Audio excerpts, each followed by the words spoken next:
You know what else has a lot of meeples? What's that? My last game. Really? Yeah. It's a game actually that I have been wanting to try forever since Calvin Wong was on our show and showed us off. And I remember looking at the artwork and going, "Oh my gosh, what?" Is that the name of the company? Yes, the company is That's called awesome. Sorry. I think he even mentioned it. Because Sorry, Yeah. we are French. Mm-hmm.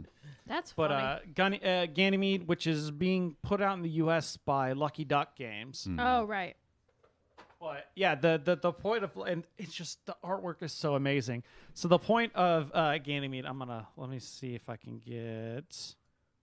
I'll say I was surprised to see what was in this game because based on you and Calvin talking about it and talking about like TI 3 and 4 and all those, it's like this looks like a fast Euro game. It is very much that kind of Splendor engine buildy sort of game where it's you take quick actions and it goes around and around real quick until you've done like so.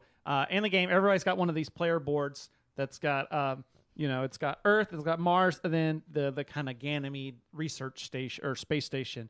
And the point of it is you have 2 cards here that are like your victory points, and you'll have a hand of them. You play them on here, and you spawn meeples. Meeples always spawn on Earth, That makes sense. and you're trying to move them to Mars and then onto one of the shuttles. And then when you get enough meeples on the shuttles, they launch and you score points. And when you score 4 shuttles, that sets the end game condition. The shuttles only launch when you have 3 of one color or 1 of each color, depending on which dock you put the meeples on. So Okay. there's 4 different colors of meeples, and on your turn you can either take I call it a settler tile, which goes up here in the top, which is kind of like how the basic way of drawing meeples, or you can draw these cards. Think Splendor, that's got your rows of cards. And how those rows of cards are what allow you to move them, because you have to have, in order to take a card, you have to have a certain number of meeples at the right spot. So like this card requires me to have a blue meeple and a red meeple at Mars. So I grab that and it allows me to move those two to Ganymede. Or the last thing you can do is discard one of your settler tiles to do like a basic action. And that basic actions can be like spawn a meeple, move a meeple 1 space, convert a meeple from one color to a different color, advance your reputation down here, or draw a new ship tile or a new ship card. The reputation meter down here is just an additional way of getting victory points.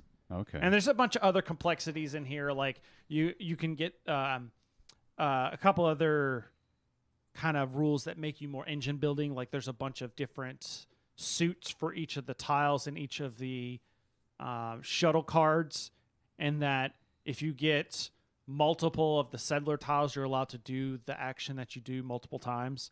So like if I already have 2 blues and I draw my 3rd settler tile, I'm allowed to do that tile 3 times. That's nice. Instead of just 1, so I can get 3 blue meeples instead of, just 1. And then the way the cards work is the cards to buy the card, you have to have the cost of the meeples, and then the bottom of the card will sometimes have a bonus action for having that card.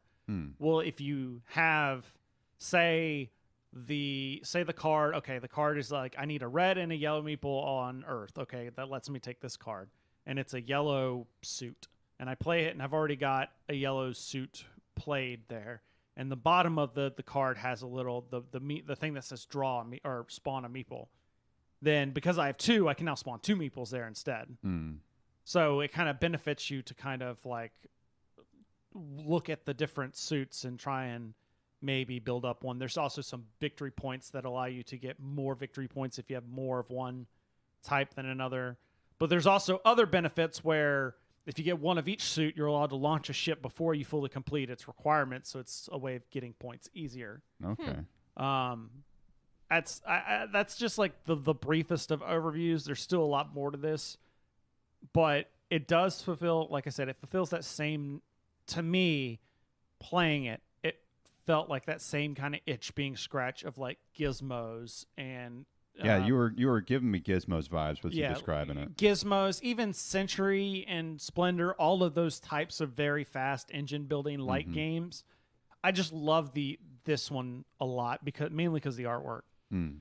It seems like it's a slight increase in complexity, like things that you can do. Because in Gizmos, you can pull a marble, and like when you do that, you get to change stuff. But this, you have like 3 different options of things you can do. Yeah, but there's also not a lot of options as far as, it's either, okay, well, I don't have anything that can get these cards, so I got to draw a tile. So, like, there's options, but there's also, like, not so many options. Yeah, I wasn't saying like it was like... I'm not saying it. I'm saying it's not like the options make it more complicated. It's just one of those... I guess I meant to say, like, it's like there's a little bit more meat. A little bit. Not a lot, just like you're going from a regular wing to a boneless wing. I wouldn't say it's more meatier than like Gizmos. I would say it's probably more meatier than like Splendor. Okay, yeah. That's what I was going for, Okay. that kind of impression. But so it plays really well. I really like, this is kind of my preferred now game in this type of thing. So it's kind of hard to say because it's like, I feel like I'm saying the same thing every time I get one of these types of games. It's very light, it's very quick. But like I said, I like the artwork and I like the theme of, moving the people around. It's like the theme actually works. It's not just like, hey, I'm making machines, or Correct. Hey, I'm trading spices. Right. Even more so when we get to the expansion, the theme comes into play even more. But the other thing, the only problem with this game is I suck at it. Some might not consider that a problem. I cannot figure, like, I'm having fun playing it, but I cannot figure out how to win this game. I think I've got an idea, and I get worried on the engine, and then next thing I know, somebody's got 4 cards already, and I've got like 2. And it's like, I thought I was, every time I think I'm doing well, and I end up being like 10 points behind everybody else. So I just haven't grokked the game, if you want to. I know that some people use that word, or it just hasn't sung with me yet. But so the game's been out for I know it came out at Essen 2018. I think last year's when it started floating around in the U.S. But this around now, it's the reason I'm bringing it up now, is they just launched the Moon expansion. I put the box away. All right, whatever. They just launched the Moon expansion, and the best way to explain this is imagine if you took Century Spice Road and bolted on the extra complexity of like Century Eastern Wonders without it like doubling the game time kind of thing, to where you're not playing 2 games. But imagine like you took those, how like they were talking about how you could mix them? Yeah. Imagine it being more like you're playing Century, but you're adding in the Eastern Wonders bit, not the other way around kind of thing. Okay. Where what the Moon does is it gives you a Moon board and a Leaders board, and now meeples can spawn on the Moon, and you can. There's some extra powery things there, but the way it works is you've got this little advisor meeple that when he gets all the way to Ganymede, you unlock a special power, and now that goes back to the Moon, and you can move it again to get a different power. And they give victory points on their own, so you have an additional way to get victory points. And they also give you like a special ability. Like for instance, one of mine was like when I had moved meeples from Earth, I could skip one meeple could skip Mars and go straight to Ganymede. Oh, so I could like move things straight to ships. However, some are not that powerful. That's the only I don't know how I feel yet completely on the Moon expansion because like you like the game because it's simple, but I feel like the Moon expansion is not necessary unless you really like the game and you've played it a whole lot and just want something different. Like there are good things it adds, but there are also some weird things it adds. Like the good things is I like the variety in getting points. Like, you remember me talking about sucking at this game? Yeah. Well, I thought I did really well because I was able to shoot off a bunch of rocket ships real fast. And so like I had 4 rocket ships and everybody else had like 2. So I was like, yes. But Corey had spent all her time getting advisors. So she had a ton of points in advisors and she ended up winning with like 25 points and I had like 22. Oh, okay. So I still lost, but like I fared better. I wasn't behind like, 10, 5, 10 points or whatever. Yeah. So I liked that there were more. It gave you more options, but the only downside to the Moon expansion is the advisor powers is like a grab bag. Like some are good and some are like not so good, or it's to us it seemed unbalanced. Okay. Like mine is, look, I'm skipping one whole phase of the whole engine path for one of my things. You know, like each turn, one of my meeples is just going straight But to you the didn't win. But I didn't win. But like when they would go to get it, it's like, oh, that guy, like this guy just gets me a one-time boost of three meeples spawned on the moon, and that's it. Or this guy might be worth an extra victory point or two, but they're not really doing me much more. Yeah. Whenever I see stuff like that in a game, like it's like I figure I'm just being stupid, and it's just not readily apparent. That's entirely possible because one of the things is because they try to keep everything very language independent on here, probably because the company's French. So it's a lot of iconography on here. So the advisors they just have some iconography. So you're always having to go back to the little sheet that explains what each one does. And so that might have been it as well.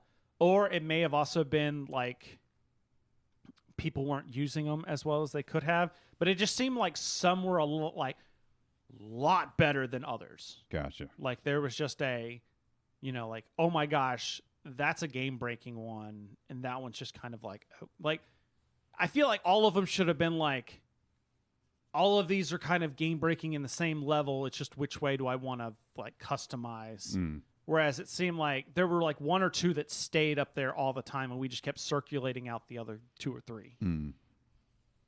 Yeah, I'd kind of like to do something with the game one time. It's like, okay, just lay everything out. What combos well together? That kind of thing. And this might be something easy to do that with, depending on how many of those advisors there are.